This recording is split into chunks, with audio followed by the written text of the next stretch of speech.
How could you possibly know that? Have you ever had a secret so powerful it could save someone's life, but revealing it might destroy your own? Emma Collins sat frozen in that corporate conference room, 20 pairs of eyes boring into her, waiting for an answer she'd spent 18 years hiding. The broken microphone wasn't the problem. The problem was that this shy girl had just revealed she could hear conversations no one else could without actually hearing them at all. Emma had mastered invisibility. At 25, after 3 months as a temp secretary at Miller Industries, not one person knew her eye color. She preferred it that way. The glass-walled conference room felt like an aquarium, beautiful, cold, untouchable. She'd learned early that when you're different, silence is safer than explanation. So she sat in her corner during meetings, taking notes no one read existing in the margins. David Miller, the CEO, commanded the room with absolute authority. At 32, he'd built his empire on distrust, every decision backed by evidence, every relationship measured by contracts. When the lead strategist's microphone died mid-presentation, David's jaw tightened. The international investors leaned together, whispering. The room was failing, and failure wasn't in his vocabulary. Emma's fingers trembled as she wrote. She could see the investors' lips moving, read the concern forming in their native tongue. She'd learned multiple languages after hearing loss at age 7 made the world feel muffled. Lip reading became her secret language, her way of staying connected when her ears couldn't quite keep up. But telling people felt like admitting she was broken. She'd seen the looks before, pity mixed with discomfort, conversations shifting, everyone suddenly speaking too slowly, too loudly, treating her like something fragile. What could have been an inspirational story became her deepest shame. The broken microphone represented everything Emma feared. Technology failed, but her difference was permanent. She gripped her pen tighter, praying this heartwarming moment of silence would pass without notice. David's voice cut through the tension. Can anyone understand what they're saying? Silence. His assistant, Rachel Adams, polished, powerful, positioned at his right hand, shook her head. Then David's eyes landed on Emma. You, in the corner. Did you catch any of that? Emma's throat went dry. Every instinct screamed to disappear back into comfortable invisibility. But her notebook held the truth, a perfect transcription of a conversation no one else could hear. Her voice came out barely above a whisper. Mr. Tanaka said your projected numbers don't account for the third-quarter volatility in the Asian markets, and Ms. Sato is concerned about the lack of contingency planning for currency fluctuation. The room went still. 20 pairs of eyes turned to her like she'd just performed magic. Rachel's expression shifted to something darker, calculation mixed with threat. David leaned forward, his eyes boring into Emma. How could you possibly know that? He asked, suspicion dripping from every word. What if being different was never the problem? What if hiding it was? Rachel's laugh came first, sharp and dismissive. That's quite the imagination. The words dripped with condescension. She must have been eavesdropping somehow. How else would a temporary secretary understand conversations in other languages? Uncomfortable chuckles rippled through the room. Emma felt her face burning, that old familiar shame creeping up her spine. I wasn't eavesdropping, Emma stammered. I just made an educated guess. Based on what? Rachel pressed, standing. Your extensive experience in international finance. Or did you overhear something you shouldn't have? The implication hung heavy. Emma was a sneak, someone who couldn't be trusted. But David held up his hand. Translate for them. Tell them we'll address their concerns in the revised proposal. Emma's hands shook as she spoke, pronunciation careful and clear. Mr. Tanaka's eyebrows lifted in surprise. He responded directly to her. Emma translated back. He says he's impressed by your willingness to listen, and he'll wait for the revised numbers.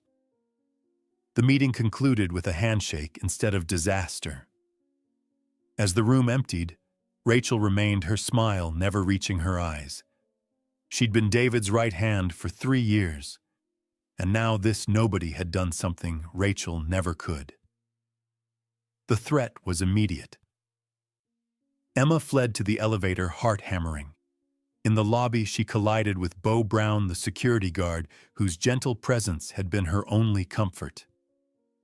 At 55, Beau wore his hearing aids without shame, and his smile held the warmth of understanding.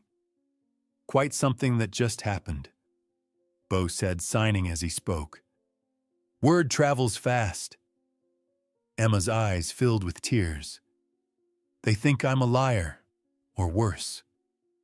They think you're something they can't explain," Beau corrected gently. "And people get nervous around things they don't understand." He paused. "People laugh when they don't understand. But you know you're special, right?" Emma wanted to believe him. His words felt inspirational, life-changing. But as she rode the train home, all she could see was the shy girl who'd spent 18 years learning to hide, learning that being quiet meant being safe. The next morning arrived with dread.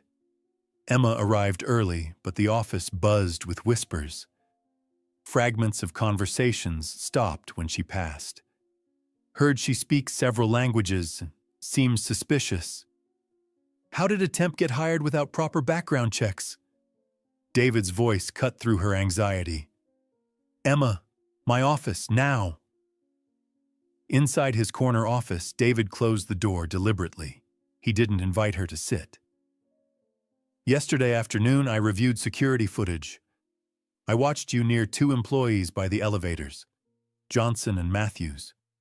They were talking, and you were watching them, very intently." Emma's blood ran cold. She remembered 2 employees chatting quietly. She'd unconsciously read their lips, caught their conversation about David being out of touch, about the company needing younger leadership. "You understood that conversation, didn't you?" David pressed. "Even though you were several feet away, even though they were deliberately quiet. What did they say about me?" Emma felt trapped between truth and self-preservation. "They said you're losing connection with younger markets, that the board might need to consider fresh leadership in the next few years." David's expression didn't change, but something flickered in his eyes. "You heard that? From that distance with your back partially turned?" "I didn't hear it," Emma whispered. "I read their lips." "You read their lips," David repeated slowly, testing the words. "What exactly are you hiding from me, Emma?" Emma felt the walls closing in. "I can read lips, in multiple languages. I learned when I was a child because I have partial hearing loss. I'm not a spy. I'm not invading privacy. I can't turn it off. When people talk, I see the words forming and my brain automatically processes them." David studied her. "That makes you either incredibly valuable or incredibly dangerous to have in this building." Emma met his gaze. "I know. That's why I never told anyone." Sometimes the truth you hide becomes the cage you live in. For 2 days, Emma existed in limbo. David watched her intensely, and Rachel watched her with focused hatred. Then came the Whitmore negotiation, an $8 million contract that should have been straightforward. Emma sat in her corner taking notes. The Whitmore representatives, Mr. Chen and his legal advisor, had excellent credentials. The terms appeared fair. David seemed ready to move forward. But Emma noticed Mr. Chen lean toward his colleague's hand, partially covering his mouth, as he spoke in Mandarin words about impossible delivery timelines, about outsourcing to inferior suppliers, about quality that wouldn't match expectations, but Miller Industries would never catch until too late. Emma's heart hammered. She looked at David reviewing the contract. She looked at Rachel, already smiling with satisfaction. Emma's hands trembled. If she spoke up and was wrong, she'd be terminated. If she stayed silent and was right, the company would suffer. "Mr. Miller." Emma's voice shook. "I think there might be a serious problem with the timeline clause." The room turned. Rachel's expression hardened. "Emma, we're in the final stages. If you don't have anything substantive—" "I do," Emma interrupted. "Mr. Chen just said the delivery timeline is completely unrealistic. He indicated they'll have to outsource to a secondary supplier, and the quality won't match expectations." Mr. Chen's face flushed. "That's completely false. We never—" "You said it in Mandarin," Emma continued, voice shaking. "You thought no one here would understand." Rachel stood abruptly. "This is completely inappropriate. Emma is clearly fabricating accusations. Mr. Chen, I sincerely apologize." But David held up his hand. "What exactly did he say, Emma? The precise wording?" Emma repeated the Mandarin phrase, then translated word for word. Mr. Chen's colleague shifted uncomfortably. David's eyes narrowed. "Is any of this accurate? We simply meant—" Mr. Chen stammered. "It's standard practice to use flexible supplier networks." "It's intentional deception," David corrected coldly. "You're planning to substitute substandard products and hope we don't notice. This meeting is over." The Whitmore team left in disgrace. The room cleared. Rachel turned to Emma, expression venomous. "She's paranoid and unstable. She's making this company look foolish by insulting legitimate partners with baseless conspiracy theories." "I'll investigate thoroughly," David said evenly. "But we need concrete proof before we damage relationships based on one person's interpretation." Emma felt her stomach drop. He didn't fully believe her. By day's end, the investigation revealed uncomfortable truth. Whitmore hadn't been planning outright fraud, just cutting corners that would have resulted in moderately lower quality. Nothing clearly illegal. The deal died anyway, and Miller Industries lost a modest opportunity. Emma found herself alone in the copy room, composure finally cracking. Tears streamed down her face. The door opened. Bo stood there. "I ruined everything," Emma choked out. "I should have stayed quiet." "The mistake isn't yours," Bo said firmly, settling beside her. "The mistake is theirs for not believing. You told the truth. You saw something wrong and spoke up. That takes more courage than staying silent ever will." "But I was wrong," Emma whispered. "The quality difference wouldn't have been catastrophic. I overreacted." "You saw deception and called it out," Bo corrected gently. "Maybe the impact wouldn't have been devastating, but the principle matters deeply. They were planning to cheat, even if just a little. You reminded everyone that integrity matters more than convenience." He paused. "This might feel like failure, but it's actually something heartwarming, proof that you care more about doing right than being safe." Emma wanted to believe him, but that night alone, all she could think was that speaking up had brought nothing but pain. The following morning, Rachel waited at Emma's desk. "David wants to see you immediately. I think it's time we discussed your future here, or lack thereof." Emma's hands shook as she walked to David's office. Inside, Rachel stood beside David like a unified wall.